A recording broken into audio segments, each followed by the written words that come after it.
Yes, Nana. Good morning, everybody. Today, civics second year కి సంబంధించి అంతర్రాష్ట్ర మండలి అసలు ఎందుకోసం ఏర్పాటు చేస్తారు, దానికి సంబంధించినటువంటి నిర్మాణం ఏందో ఈరోజు క్లాస్లో తెలుసుకుందాం. చూడండి అన్న, ఈ అంతర్రాష్ట్ర మండలి యొక్క నిర్మాణము, దానికి సంబంధించినటువంటి ఏర్పాటు ఎలా ఉన్నది అనేటువంటి విషయము కాన్సన్ట్రేషన్తో వినండి. భారత రాజ్యాంగంలోని ఆర్టికల్ 263 ప్రకారము 263వ అధికరణం ప్రకారము ఆర్టికల్ అన్న అధికరణం అన్న ఒకటే. ఈ 263వ అధికరణం ప్రకారము అంతర్రాష్ట్ర మండలిని భారత రాష్ట్రపతి ఏర్పాటు చేస్తాడు. ఆర్టికల్ ప్రకారం భారత రాష్ట్రపతి ఏర్పాటు చేస్తాడు.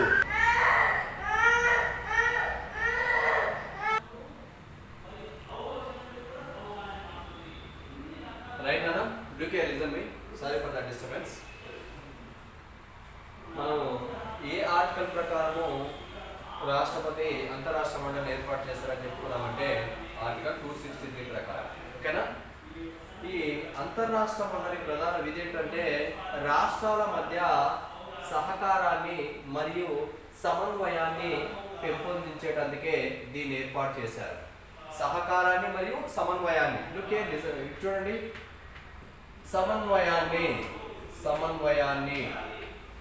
ఓకేనా, సహకారాన్ని మరియు సమన్వయాన్ని, ఈ రెండింటిని పెంపొందించేటువంటి ఒక ఉద్దేశంతో, లక్ష్యంతో ఈ అంతర్రాష్ట్ర మండలిని ఏర్పాటు చేయడం అనేది జరిగింది. ఎవరి యొక్క సలహాలపైన, సూచనలపైన అంతర్రాష్ట్ర మండలిని ఏర్పాటు చేయడం జరుగుతుంది అంటే భారత ప్రధానమంత్రి అతని యొక్క మంత్రిమండలి యొక్క, కేంద్ర మంత్రిమండలి యొక్క సలహాలను, సూచనలను అనుసరించి ఈ రాష్ట్రపతి అనేవాడు ఆర్టికల్ 263 ప్రకారము అంతర్రాష్ట్ర మండలిని ఏర్పాటు చేయడం అనేది జరుగుతూ ఉంది. ఓకేనా? అయితే ఇక్కడ చూడండి, అన్ని రాష్ట్రాల ప్రయోజనాలను పెంపొందించేందుకు దీన్ని ఏర్పాటు చేయడం అనేది జరుగుతుంది. ఒక్క రాష్ట్రం యొక్క ప్రయోజనాలను దృష్టిలో పెట్టుకొని దీన్ని రాష్ట్రపతి ఏర్పాటు చేయడు. దేన్ని దృష్టిలో పెట్టుకుంటాడు? అన్ని రాష్ట్రాల యొక్క ప్రయోజనాలను పెంపొందించేటువంటి ఒక లక్ష్యంతో ఈ అంతర్రాష్ట్ర మండలిని రాష్ట్రపతి ఏర్పాటు చేయడం అనేది జరుగుతుంది. కేవలం ఒక రాష్ట్రాలను, రెండు రాష్ట్రాలను దృష్టిలో పెట్టుకొని ఈ అంతర్రాష్ట్ర మండలిని ఏర్పాటు చేయడం అనేది జరగదు. అన్ని రాష్ట్రాల యొక్క ప్రయోజనాలను పెంపొందించేటందుకే రాష్ట్రపతి ఏర్పాటు చేస్తాడు అంతర్రాష్ట్ర మండలిని. ఓకేనా? నెక్స్ట్ వన్ చూడండి, రాష్ట్రాల మధ్య ఉత్పన్నమయ్యేటువంటి వివాదాలను కూడా పరిష్కరిస్తుంది ఈ అంతర్రాష్ట్ర మండలి. చూడండి, పరిష్కరిస్తుంది. మొత్తం గట్టిగా రాస్తారు. ఇక్కడ చూడండి, ఇక్కడ షార్ట్ కట్ లో రాస్తారు. ఉత్పన్నమయ్యే వివాదాలను, ఉత్పన్నమయ్యే అంటే వచ్చే వివాదాలను, ఎవరి మధ్య వచ్చే వివాదాలన్నా రాష్ట్రాల మధ్య వచ్చేటువంటి వివాదాలు ఏవైతే ఉన్నాయో ఆ వివాదాలను పరిష్కరిస్తుంది. ఎవరు ఇక్కడ పరిష్కరించేది? అంతర్రాష్ట్ర మండలి పరిష్కరిస్తుంది. ఏదైనా ఒక విషయంలో రాష్ట్రాల మధ్య వివాదాలు రావడం అనేది నేడు సహజం. ఆ రకమైనటువంటి వివాదాల్లో ఎగ్జాంపుల్ నదీ జలాల వివాదం రావచ్చు, లేదా నిధుల పంపకాల్లో వ్యత్యాసపరమైన తేడాల వల్ల కూడా కొన్ని వివాదాలు రావచ్చు, లేదా వివిధ రకాల వ్యాఖ్యల వలన కూడా వివాదాలు రావచ్చు. అంటే ముఖ్యంగా నదీ జలాల వివాదం, ఏదైనా పంపకాల విషయంలో వివాదాలు రావడం. ఫర్ ఎగ్జాంపుల్ తెలంగాణ రాష్ట్రానికి, ఆంధ్రప్రదేశ్ రాష్ట్రానికి మధ్య లేటెస్ట్ ఇష్యూ ఏంటంటే నదీ జలాల వివాదం. దీనికోసము సుప్రీంకోర్టు కూడా నదీ జలాల యొక్క ట్రిబ్యునల్ ప్రకారము ఏ రాష్ట్రానికి ఎంత వాటా చెందాలి అనేటువంటి విషయాల గురించి కూడా క్లారిటీ ఇచ్చింది. దాని ప్రకారమే ఆంధ్రప్రదేశ్కి ఎంత వాటా, తెలంగాణకి ఎంత వాటా చెందాలి అనేటువంటి ఒక అంశాన్ని కూడా స్పష్టంగా వివరించడం జరిగింది. అంటే భవిష్యత్తులో నదీ జలాల విషయంలో, పంపకాల విషయంలో వివాదాలు రాష్ట్రాల మధ్య ఉత్పన్నమయ్యే అవకాశం ఉండొచ్చు. కాబట్టే ఈ అంతర్రాష్ట్ర మండలిని ఏర్పాటు చేయడం ద్వారా ఏమవుతుందంటే అటువంటి వివాదాలు ఏమన్నా ఉత్పన్నమైతే వాటిని పరిష్కరించడానికి ఒక అవకాశం లేదా ఒక మార్గం అనేది ఉండాలి అని చెప్పేసి ఆలోచనతోటే ఈ అంతర్రాష్ట్ర మండలి ఏర్పాటు చేయడం అనేది జరిగింది భారత రాష్ట్రపతి. ఓకేనా? నెక్స్ట్ రాష్ట్రాల యొక్క విధుల విషయంలో కూడా వచ్చే వివాదాలను కూడా పరిష్కరిస్తుంది. విధులు అంటే బాధ్యతలు లేదా కర్తవ్యాలు.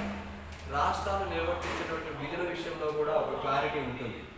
ఒకవేళ ఆ విధుల విషయంలో ఏమన్నా విభేదాలు వచ్చాయనుకోండి, రాష్ట్రాల మధ్య ఈ రాష్ట్రము ఈ ఆంధ్రప్రదేశ్ రాష్ట్రం ఒక రకమైనటువంటి విధులు నిర్వర్తించినప్పుడు లేదా తెలంగాణలో ఒక రకమైనటువంటి విధులు నిర్వర్తించడం లాంటి సంఘటనలు ఏదైనా ఉత్పన్నమవుతున్నాయి అనుకోండి, ఈ విధుల నిర్వహణ విషయంలో ఏదైనా వివాదాలు తలెత్తితే రాష్ట్రాల మధ్య వాటిని కూడా పరిష్కరించే ప్రయత్నం చేస్తుంది ఈ అంతర్రాష్ట్ర మండలి. ఓకేనా? అయితే అంతేకాకుండా ఇది రాష్ట్రాల మధ్య విధానపరమైనటువంటి సమన్వయాన్ని పెంపొందించేటందుకు కూడా అంతర్రాష్ట్ర మండలి తోడ్పడుతుంది. చూడండి అన్న, విధానపరమైనటువంటి సమన్వయాన్ని పెంపొందిస్తుంది. చూడండి ఇక్కడ రాస్తున్నాను, పెంపొందిస్తుంది. ఓకే,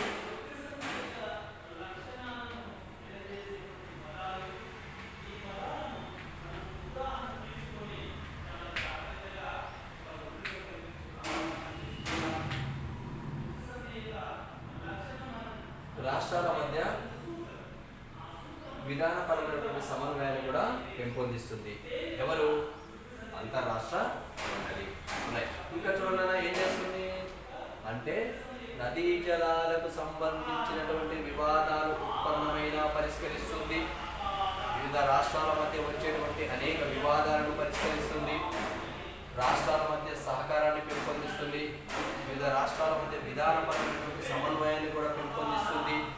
మరియు రాష్ట్రాల విధుల విషయంలో ఏమైనా విభేదాలు తలెత్తినప్పుడు అంటే విభేదాలను లేదా వివాదాలను కూడా పరిష్కరించే ప్రయత్నం చేస్తుంది. దీన్ని అంతర్రాష్ట్ర మండలి ఏర్పాటు చేసేది భారత రాష్ట్రపతి.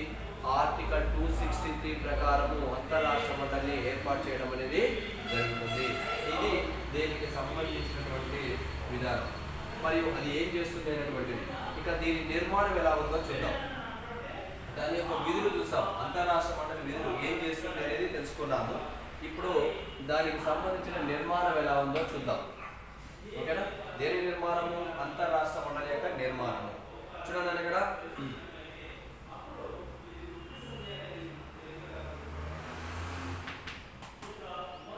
1990 మే 28న యొక్క అంతర్రాష్ట్ర మండలిని ఏర్పాటు చేయడం జరిగింది.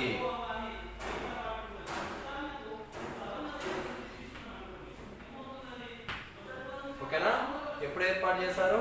1990 మే 22న ఏర్పాటు చేయడం జరిగింది. దేన్ని షార్ట్కట్లో రాసిన చూడండి, అంతర్రాష్ట్ర మండలిని. ఓకేనా? ఎవరు ఏర్పాటు చేశారు? భారత రాష్ట్రపతి చేత ఏర్పాటు చేయడం జరుగుతుంది. ఎప్పుడైనా సరే అంతర్రాష్ట్ర మండలి ఏర్పాటు చేసేది ఎవరంటే రాష్ట్రపతి అనేవాడే అంతర్రాష్ట్ర మండలి ఏర్పాటు చేస్తాడు. ఇది ఏర్పాటు చేసిన మొదటి ప్రారంభం ఎప్పుడంటే 1990లో ఏర్పాటు చేశారు. ఓకేనా? రైట్.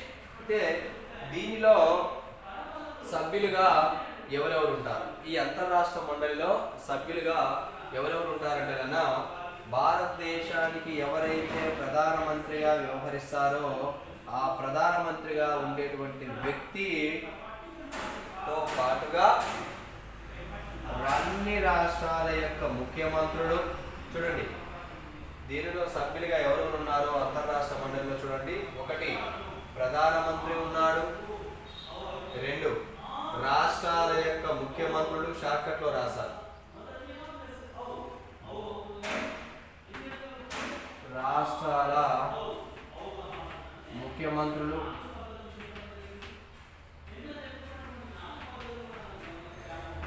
ఓకే, నెక్స్ట్ కేంద్ర పాలిత ప్రాంతాల యొక్క పరిపాలకులు. సాధారణంగా కేంద్ర పాలిత ప్రాంతాలకు కొందరు ముఖ్యమంత్రులు, కొందరు లెఫ్టినెంట్ గవర్నర్లు కూడా ఉంటారు.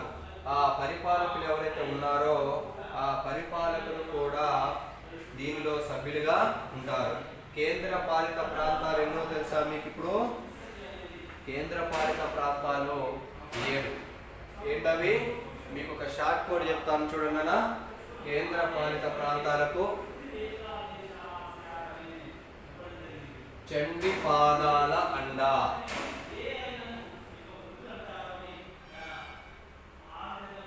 చూడండి ఇక్కడ షార్ట్ కట్ లో రాస్తాను. చండి పాదాల అండ.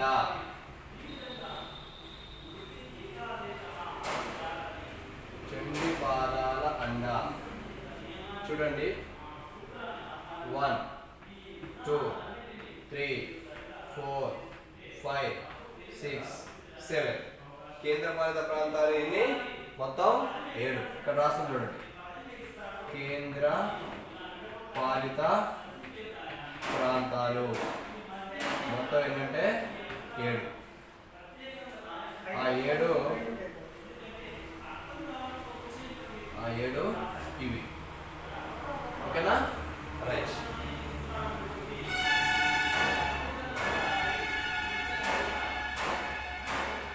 రైట్ అన్న. చూడండి చండి పాదాల అండ షార్ట్ కట్ లో రాశాను. కేంద్ర పాలిత ప్రాంతాలు. చెమ్ అంటే చండీగఢ్. చెమ్ అంటే కనిపిస్తుందా? చెమ్ అంటే చండీగఢ్. చండీగఢ్. డి అంటే ఢిల్లీ. ఢిల్లీ. పా అంటే పాండిచ్చేరి.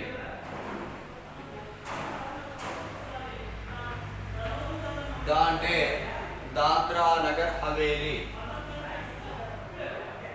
దాద్రా నగర్ హవేలీ. నెక్స్ట్ లా అంటే లక్షద్వీప్. లక్షద్వీప్. నెక్స్ట్ అమ్ అంటే అండమాన్ నికోబార్ దీవులు.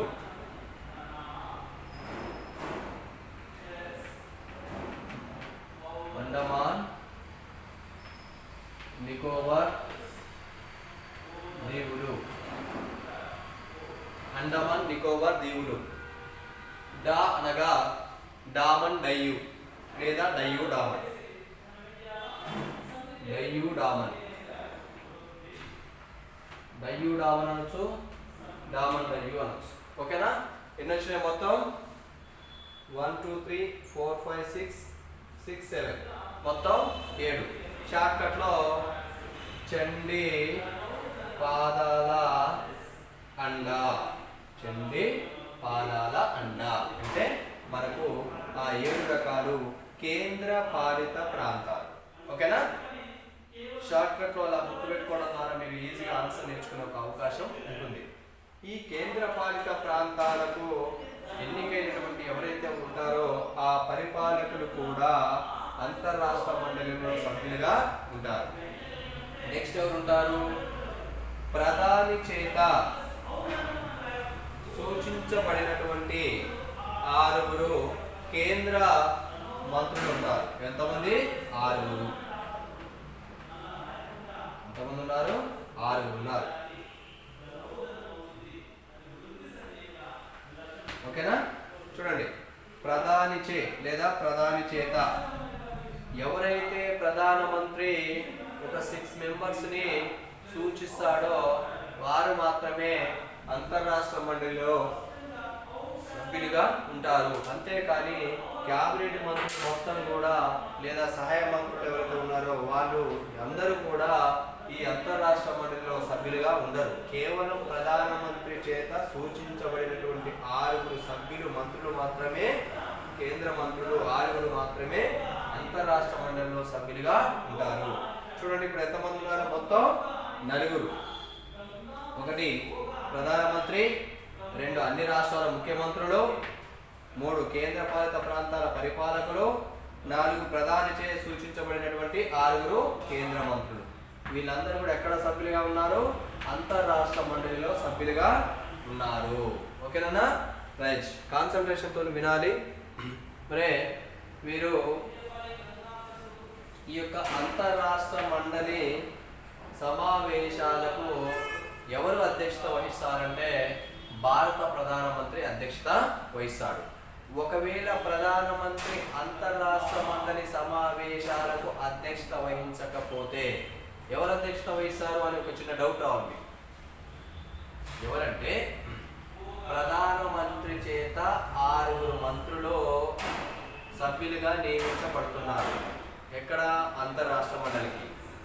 ఈ 6 కేంద్ర మంత్రుల్లో ఎవరినైనా ఒకరిని ఈ అంతర్రాష్ట్ర మండలి సమావేశాలకు అధ్యక్షత వహించమని చెప్పవచ్చును ప్రధానమంత్రి.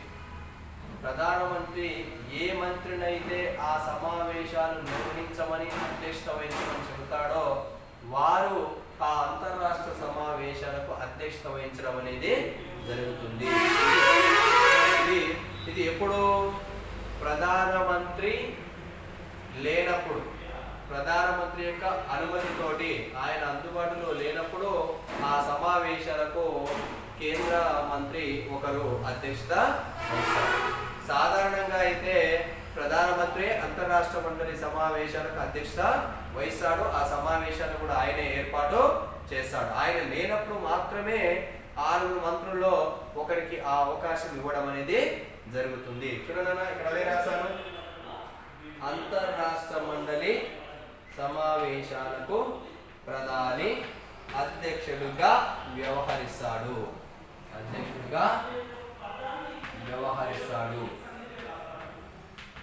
ఓకే.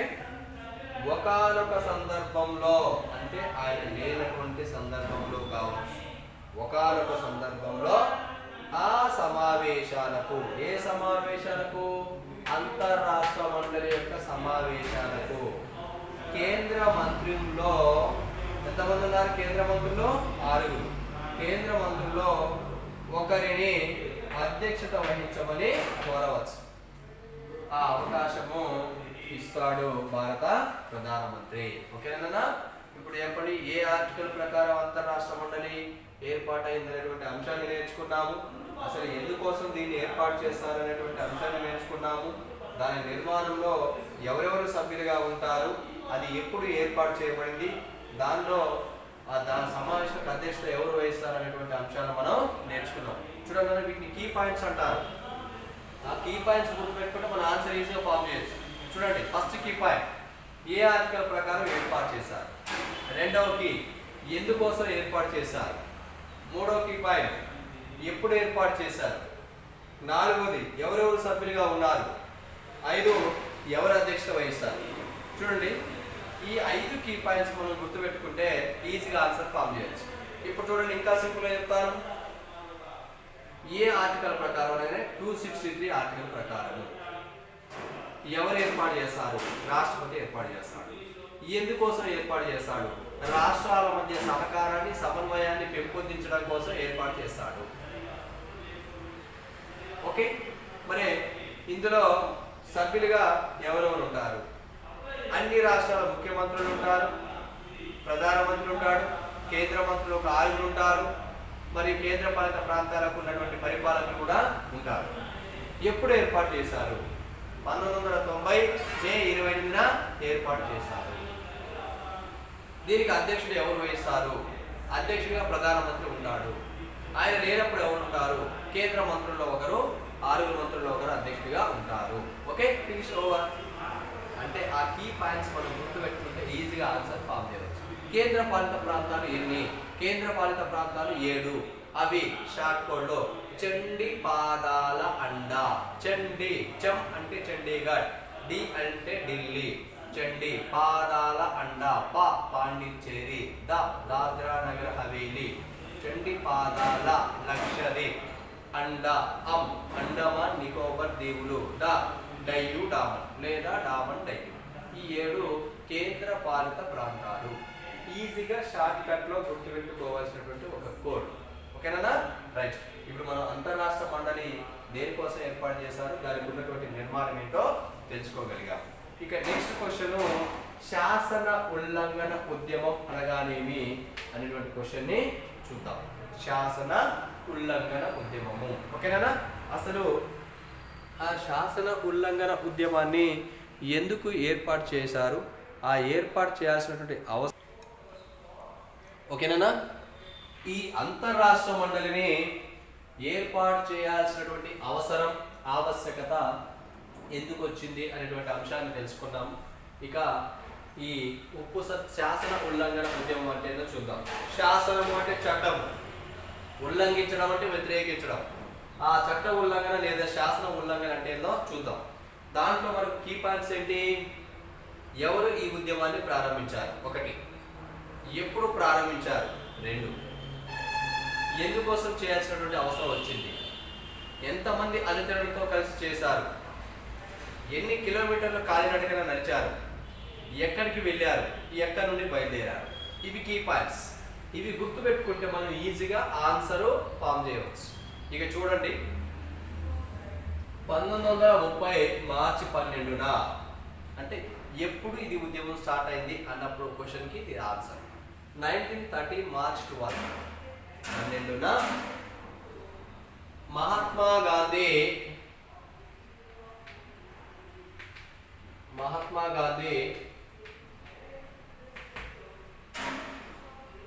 78 మంది అనుచరులతోటి, ఎంత, 78 మెంబర్స్, 78 మంది అనుచరులతోని 240 మైళ్ళు కాలినడకన నడిచి అరేబియా సముద్రానికి చేరుకుంటాడు. అరేబియా సముద్ర తీరాన ఉన్నటువంటి దండి అనే గ్రామానికి చేరుకొని అక్కడ ఆయన ఉప్పును తయారు చేయడం ప్రారంభించాడు. అలా ఉప్పును తయారు చేయడం అనేది అప్పుడు ఆ రోజుల్లో చట్ట ఉల్లంఘన, శాసన ఉల్లంఘన అని వారు బ్రిటిష్ వారు పేర్కొన్నారు. అయినప్పటికీ కూడా గాంధీజీ 78 మంది అనుచరులను తన వెంట తీసుకుని కాలినడకన 240 మైళ్ళు నడిచి అరేబియా సముద్ర తీరాన ఉన్నటువంటి దండి అనే గ్రామానికి చేరుకొని ఉప్పును తయారు చేయడం జరుగుతుంది. చూడండి, ఇక్కడ రాస్తాను నేను. 1930 మార్చ్ 12 ఎంతమంది అనుచరులు? 78 మంది అనుచరులతో, 78 మంది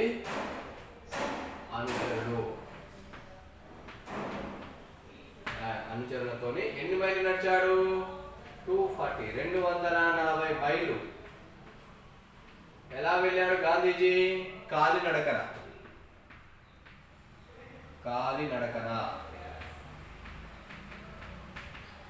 ఎక్కడకు? అరేబియా సముద్ర తీరాన ఉన్న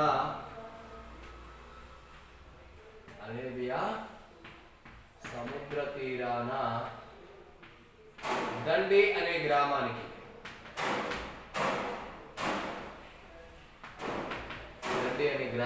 చేరుకొని అక్కడ ఉప్పును తయారు చేయడం అనేది జరిగింది. చూడన్న, ఇందులో మనకు ఎన్ని ఉన్నాయో క్వశ్చన్స్ రూపంలో చూడండి, ఆన్సర్ ఈజీగా ఫామ్ చేయొచ్చు. ఎప్పుడు ప్రారంభించాడు 1. సెకండ్ కీ పాయింట్, ఎవరు ప్రారంభించారు. 3rd వన్, ఎంతమంది అనుచరులతో వెళ్ళాడు. 4th కీ పాయింట్, ఎన్ని మైళ్ళు నడిచాడు.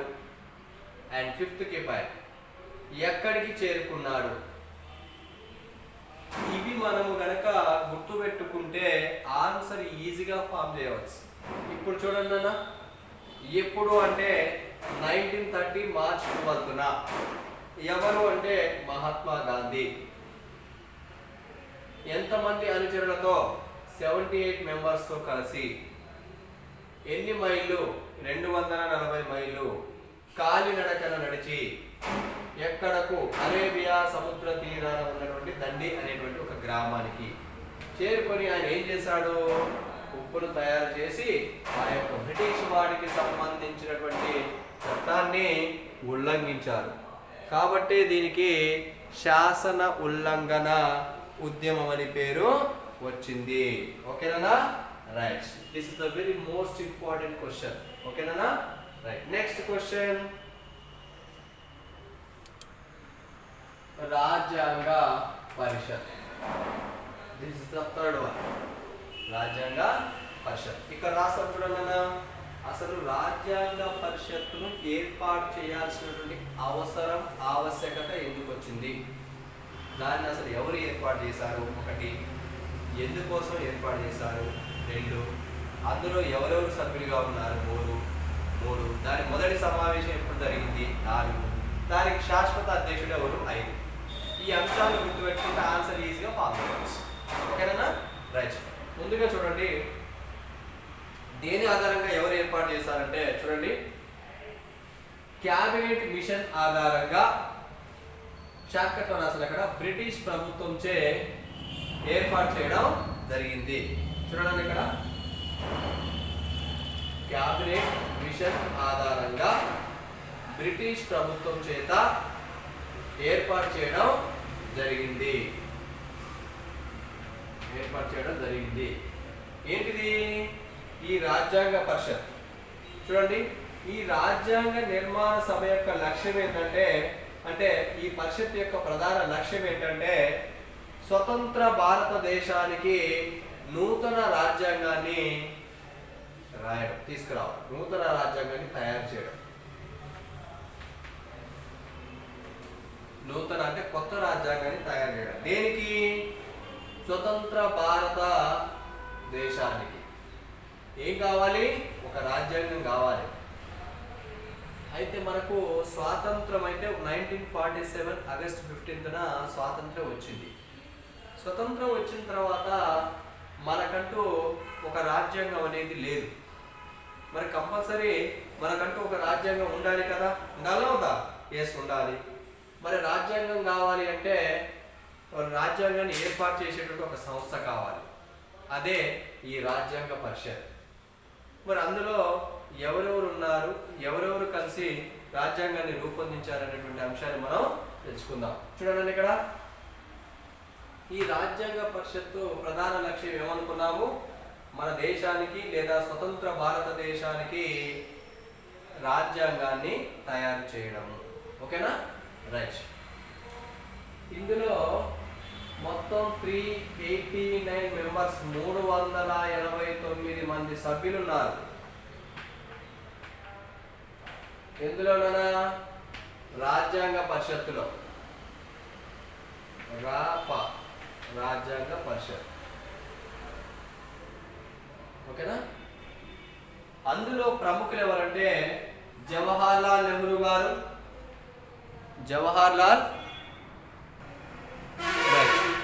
ఈ 389 మెంబర్స్ లోనైనా చూడండి ప్రముఖులు ఎవరంటే జవహర్లాల్ నెహ్రూ గారు, డాక్టర్ బాబు రాజేంద్ర ప్రసాద్, కేఎం మున్సీ, శ్యామ్ ప్రసాద్ ముఖర్జీ, డాక్టర్ బిఆర్ అంబేద్కర్ గారు మొదలగు వారందరూ ఈ రాజ్యాంగ పరిషత్తులో ముఖ్యులుగా చెప్పవచ్చు.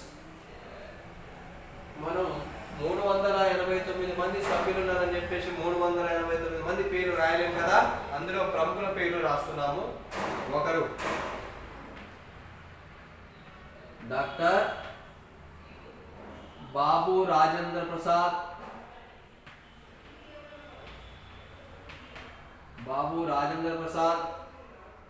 Second one doctor BR Ambedkar, మూడో Shyam Prasad Mukherjee,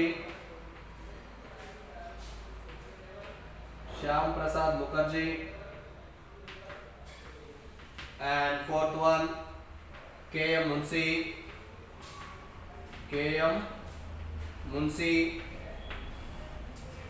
and fifth one SN Mukherjee,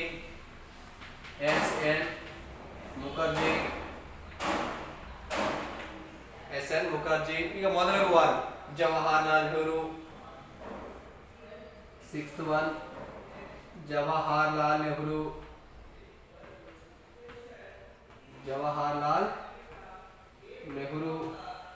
చాలు మొదలగు వారు.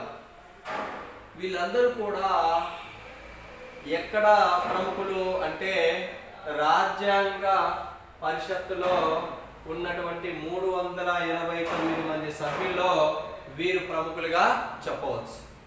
వీరు 389 మందిలో ప్రముఖులు. అంటే ఎవరి ప్రాధాన్యత వారికి ఉన్నది. అయినప్పటికీ కూడా వారిలో ప్రముఖమైనటువంటి వారు doctor Babu Rajendra Prasad, doctor BR Ambedkar, Shyam Prasad Mukherjee and KM Munshi, SN Mukherjee మరియు జవహర్ లాల్ నెహ్రూ. వీళ్ళందరూ కూడా దీంట్లో ప్రముఖులు. అయితే ఈ రాజ్యాంగ పరిషత్తుకు శాశ్వత అధ్యక్షుడు వేరే ఉన్నారు, తాత్కాలిక అధ్యక్షుడు కూడా వేరే ఉన్నారు. మరి శాశ్వత అధ్యక్షుడిగానేమో దీనికి డాక్టర్ బాబు రాజేంద్ర ప్రసాద్ కొనసాగినాడు. తాత్కాలిక అధ్యక్షుడిగా ఎవరున్నారంటే సచ్చిదానంద సిన్హా అనేవాడు తాత్కాలిక అధ్యక్షుడిగా ఉన్నాడు. ఓకేనా? దీని మొదటి సమావేశం ఎప్పుడు జరిగిందంటే 1946 డిసెంబర్ 9, 1946 డిసెంబర్ 9న రాజ్యాంగ పరిషత్తుకు సంబంధించిన మొదటి సమావేశం అనేది నిర్వహించబడింది. రైట్ నాన్న, ఇక్కడ రాస్తున్నాను చూడండి. రాజ్యాంగ పరిషత్తుకు షార్ట్ కట్ లో రాస్తున్నాను నాన్న, మీరు కాన్సన్ట్రేషన్ తో వినండి. నేను షార్ట్ కట్ లో రాస్తున్నాను, ఓకేనా? ఎందుకంటే మనకు స్పేస్ సరిపోదు, బోర్డు మొత్తం రాసుకుంటూ వెళ్ళాలి అంటే షార్ట్ కట్ లో రాసేటప్పుడు నా వాయిస్ ని అనుకరించండి, ఆ పదాలు రాసేటప్పుడు చూడండి. ఓకేనా? రైట్, చూడండి. రాజ్యాంగ పరిషత్తుకు శాశ్వత అధ్యక్షుడిగా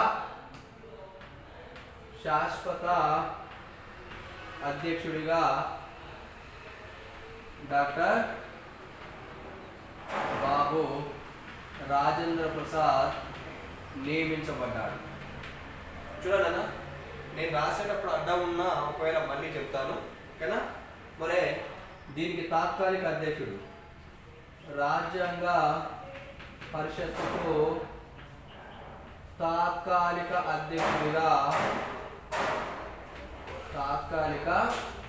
అధ్యక్షుడిగా సచ్చిదానంద సిన్హా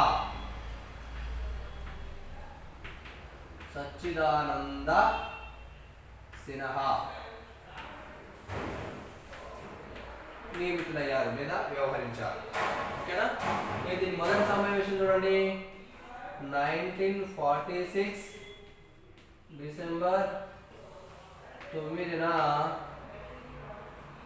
మొదటి సమావేశం జరిగింది.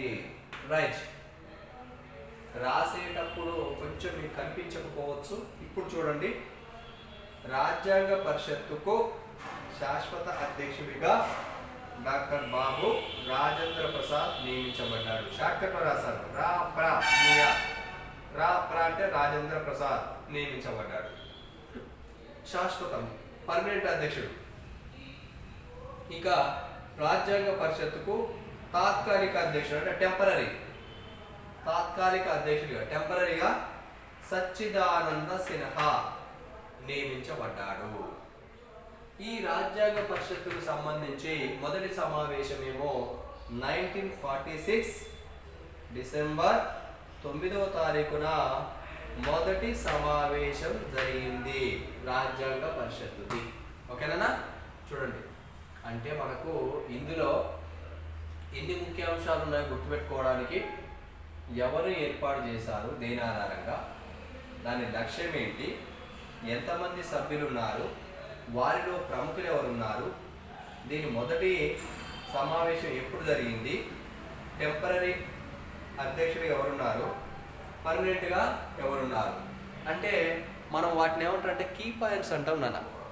ఆ కీ పాయింట్స్ కనుక మనం గుర్తుపెట్టుకుంటే ఆన్సర్ను చాలా ఈజీగా ఫామ్ చేసేటువంటి ఒక అవకాశం అనేది మనకు ఏర్పడుతుంది. ఓకేనా నాన్న? చూడండి, రాజ్యాంగ పరిషత్తును ఏర్పాటు చేసింది ఎవరంటే బ్రిటిష్ ప్రభుత్వం, మన వాళ్ళేం కాదు. అయితే ఆ బ్రిటిష్ ప్రభుత్వం కూడా ఎప్పుడు దేని ఆధారంగా ఏర్పాటు చేసింది, క్యాబినెట్ మిషన్ ప్లాన్ ఆధారంగా ఏర్పాటు చేసింది. మరి ఎందుకోసం ఏర్పాటు చేసారు, స్వతంత్ర భారతదేశానికి ఒక నూతన రాజ్యాంగాన్ని ఏర్పాటు చేయాలి లేదా తయారు చేయాలనే ఉద్దేశంతో ఏర్పాటు చేశారు. అయితే దీన్ని ఏర్పాటు చేయడానికి కొంతమంది సభ్యుల యొక్క ఆవశ్యకత ఏర్పడింది. అందులో 389 మంది సభ్యులు ఉన్నారు. వారిలో ప్రముఖులు డాక్టర్ బాబు రాజేంద్ర ప్రసాద్ మరియు డాక్టర్ బిఆర్ అంబేద్కర్, జవహర్లాల్ నెహ్రూ మొదలగువారు. వీళ్ళందరూ కలిసి భారత రాజ్యాంగాన్ని రూపొందించడం అనేది జరిగింది. రాజ్యాంగానికి ముఖ్య లేఖకుడిగా ఎస్ఎన్ ముఖర్జీ తన యొక్క అమూల్యమైనటువంటి సేవలను కూడా అందించడం అనేది జరిగింది. రాజ్యాంగ రూపకర్తగా డాక్టర్ బిఆర్ అంబేద్కర్ను పేర్కొంటారు. అంటే దీని మొదటి సమావేశం ఎప్పుడు జరిగిందంటే 1946 డిసెంబర్ 9న ఈ రాజ్యాంగ పరిషత్ మొదటి సమావేశం జరిగింది. ఇది రాజ్యాంగాన్ని ఎప్పుడు ఆమోదించడం జరిగింది అంటే 1949 నవంబర్ 26న. మొన్న రీసెంట్గా నవంబర్ 28 కదా, 26 పోయిన 26కే రాజ్యాంగాన్ని ఆమోదించబడినటువంటి రోజు. దాన్ని కాన్స్టిట్యూషనల్ డేగా పిలుస్తాం. కాన్స్టిట్యూషనల్ డేగా మొన్న కూడా జరుపుకున్నారు. రాజ్యాంగంని ఆమోదించబడినటువంటి రోజు కాబట్టి ఇది నవంబర్ 26. అంటే ఆమోదించడము వేరే, అమల్లోకి రావడము వేరే, రెండు ఒకటి కాదు. ఆమోదించిందేమో 1949 నవంబర్ 26. అమల్లోకి వచ్చింది 1950 జనవరి 26. చూడండి, 1949 నవంబర్ 26 ఏమో ఆమోదించారు. ఓకేనా? 1950 జనవరి 26 ఏమో అమల్లోకి వచ్చింది. రాజ్యాంగం అమల్లోకి వచ్చింది. అంటే ఆమోదించబడిన రోజు వేరే, అమల్లోకి వచ్చినటువంటి రోజు కూడా వేరే. ఓకేనా? మరి దీనికి శాశ్వతమైనటువంటి అధ్యక్షుడు ఎవరున్నారంటే డాక్టర్ బాబు రాజేంద్ర ప్రసాద్ శాశ్వత అధ్యక్షుడిగా ఉంటే, దానికి టెంపరీగా తాత్కాలిక అధ్యక్షుడిగా సచ్చిదానంద సిన్హా అనేవాడు వ్యవహరించాడు. ఇది మొదటి సమావేశం మాత్రం 1946 డిసెంబర్ 9న జరిగింది. ఓకేనా? ఇది రాజ్యాంగ పరిషత్తుకు సంబంధించినటువంటి వివరణ. ఓకేనా? నెక్స్ట్ మరొక క్వశ్చన్ చూద్దాం అన్న, షార్ట్ క్వశ్చన్. మనకి ఇక్కడ స్పేస్ లేదు కదా, రఫ్ చేసుకొని మరి రాద్దాం. ఓకేనా? ఏ రఫ్ చేద్దాం? ఇక్కడ రఫ్ చేద్దాం.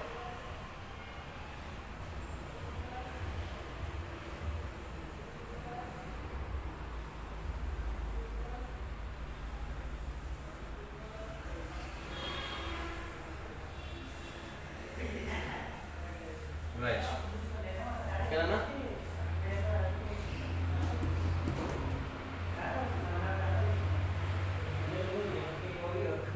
ఆదేశ సూత్రాల వర్గీకరణను తెలపండి. 1, 2, 3 and 4th క్వశ్చన్. ఆదేశ సూత్రాల వర్గీకరణ తెలపండి.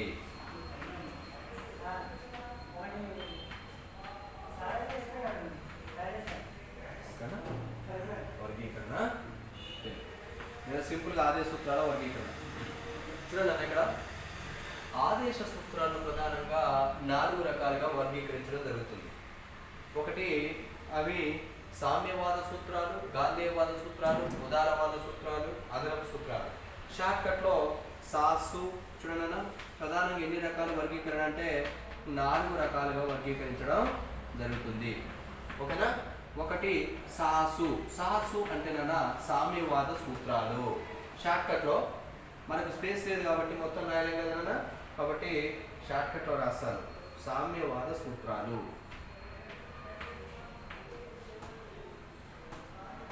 సామ్యవాద సూత్రాలు. రెండవది గాంధేయవాద సూత్రాలు.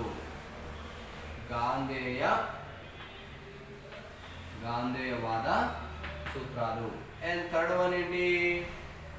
ఉదారవాద సూత్రాలు. ఉదారవాద సూత్రాలు. అండ్ లాస్ట్ వన్ ఏంటి? అదనపు సూత్రాలు. ఇది మొత్తం రాస్తున్నాను సూత్రాలు అని. అదనపు సూత్రాలు. ఇవి ఆదేశ సూత్రాలకు సంబంధించినటువంటి వర్గీకరణగా చెప్పవచ్చును. మరి వరకు ఒకవేళ వాటి 2 మార్క్స్ ఆదేశ సూత్రాలు అని అనుకోండి, మళ్ళీ అది వేరే. వర్గీకరణ వేరే, ఆదేశ సూత్రాలు వేరే. అప్పుడేం రాస్తాం మనము, ఇవి 4వ భాగంలో ఉన్నాయి, ఆర్టికల్ 36 to 51 ఆర్టికల్స్లో ఉన్నాయి. వీటిని ఐర్లాండ్ నుంచి గ్రహించడం జరిగింది. ఓకే, ఇవి మొట్టమొదటిసారిగా రోమన్ దేశంలో ఆవిర్భవించాయి. మన భారత రాజ్యాంగ నిర్మాతలు వీటిని ఐర్లాండ్ నుండి గ్రహించడం జరిగింది అనేటువంటి అంశాలను మనం 2 మార్క్స్ కింద రాస్తాం. కేవలం వర్గీకరణ అన్నప్పుడు ఆదేశ సూత్రాల వర్గీకరణ ప్రధానంగా 4 రకాలు. సామ్యవాద సూత్రాలు 1, గాంధీవాద సూత్రాలు 2, ఉదారవాద సూత్రాలు 3, అదనపు సూత్రాలు 4. మనకు 2 మార్క్స్ లో విడిగా అదనపు సూత్రాలు కూడా అడిగే అవకాశం ఉంది. అదనపు సూత్రాలు అంటే ఏంటి? కార్మికులకు కర్మాగారాల్లో భాగస్వామ్యం కల్పించడము, మరియు ప్రజలందరికీ కూడా ఉచితంగా న్యాయపరమైన సలహాలు అందించడము, మరియు ఉచిత న్యాయ సలహాలు అందించడమే కాకుండా సంపదను ప్రజలందరి మధ్య సమానంగా పంపిణీ చేయడము. ఇవన్నీ కూడా ఆదేశ సూత్రాల్లో ఉన్నటువంటి అడిషనల్ ప్రిన్సిపల్స్, ఆదేశ సూత్రాలుగా మనం చెప్పవచ్చును. ఓకేనా? ఈ రోజు క్లాస్లో మనము శాసన ఉల్లంఘన ఉద్యమం అంటే ఏంటి, రాజ్యాంగ పరిషత్ అంటే ఏంటి, మరియు ఆదేశ సూత్రాల వర్గీకరణ ఏ విధంగా ఉన్నది, మరియు అంతర్రాష్ట్ర మండలి యొక్క నిర్మాణం ఏమిటి అనేటువంటి అనేక అంశాల వివరణను మనం ఈరోజు తెలుసుకోవడం జరిగింది. రేపటి క్లాస్లో మళ్ళీ మనం మరికొన్ని క్వశ్చన్స్తోని కలుద్దాం. మీరు ఎప్పుడు నేర్చుకోవాలి తప్పనిసరి, ఎందుకంటే మేము ఇంత హార్డ్ వర్క్ చేసి మేము మీకు వివరణ అందిస్తున్నప్పుడు మీరు కూడా అంతే కష్టంతో ఇష్టంతో చదువుకుంటారని ఆశిస్తున్నాం. ఎప్పుడెప్పుడు చదువుకోవాలి. ఓకేనా? రైట్, రేపటి క్లాస్లో మళ్ళీ మనం కలుద్దాం.